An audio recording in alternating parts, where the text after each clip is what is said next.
ደግሞ ትንሽ አሻሽሎ አቶ ጀዋር ከዚሁ ጋር ተያይዞ አቶ ጀዋር ከዛፋቸው ውስጥ አንዱ አንደኛ ሽግግር መንግስትና የተኩስ ማቆምም ቢሆን ዝም ብሎ በተናጠል ኦሮሚያ ብቻ ሳይሆን በአጠቃላይ በመላው ኢትዮጵያ ነው መሆን ያለበት ሁሉም ቦታ።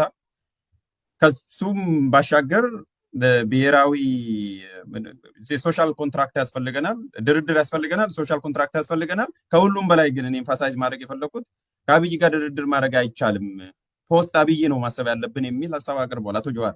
እና በዚህ ሀሳብ ከዚህ ከአጀንዳው ጋር የተያዘ ስለሆነ እንዴት ነው የምታየው? እኔ ማንኛውም መንግስት ጋር በድርድር ጉዳይ ቅድመ ሁኔታ ማስቀመጥ ተገቢ ነው ብዬ አላምንም። ትልቁ ችግር ያለው አገዛዙ ለመደራደር ፈቃደኛ ለመሆኑ ነው። ከልቡ ጀኒውንሊ ማለት ነው አምኖ ለድርድር ዝግጁ ከሆነ የግድ መውደቅ የለበትም። ሳይወድቅም መደራደር አለብን ብዬ ነው ማምነው። ኦኬ፣ እልቂት ማስቀረት አለብን፣ የበለጠ ችግር ማስቀረት አለብን። ዋናው ጥያቄ መንግስት ድርድሩን የሚፈልገው እንደዚህ ለፕሮፓጋንዳ ጠቀሜታ ነው፣ ለፒአር ስራ ነው ወይስ ከልቡ ተለውጦ ነው የሚለው ነገር ሁልጊዜ በጥንቃቄ ማየት አለብን።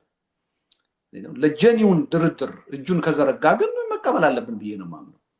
በዚህ ላይ ግልጽ ነኝ ማለት ነው። እንደዚህ አይነት እኔ አቋም አራምዶ ከሆነ አቶ ጀዋር ልክ ነው የሚል እምነት የለኝም፣ አልሰማሁም። ግን እኔ አንድ ሁለተኛ እውነቱን ለመናገር አቶ ጀዋር በዚህ ጉዳይ ላይ አስተያየት ከመስጠቱ በፊት አቋሙን ግልጽ ማድረግ አለበት። እሱ የኦፌኮ አባል ነው ወይስ አይደለም?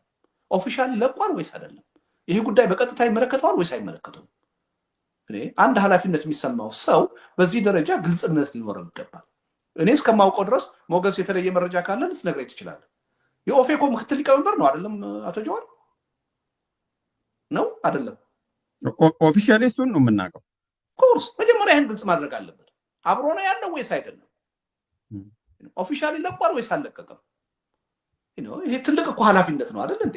ሁለተኛ ሰው እኮ ነው። ስለዚህ ልክ እንደ ውጫዊ አካል ነገሩን ግልጽ ሳታደርግ መተቸት እኔ ትክክል አይመስለኝም። ሪሊ በድርጅት ውስጥ አሁን ታቅፎ እየሰራ ነው ወይስ አይደለም? ይሄ የኢትዮጵያ ሕዝብ ማወቅ አለበት፣ እኛም ማወቅ አለበት። ከዛ በኋላ ነው ትችቱን ማቅረብ ያለበት ብዬ ነው የማምነው።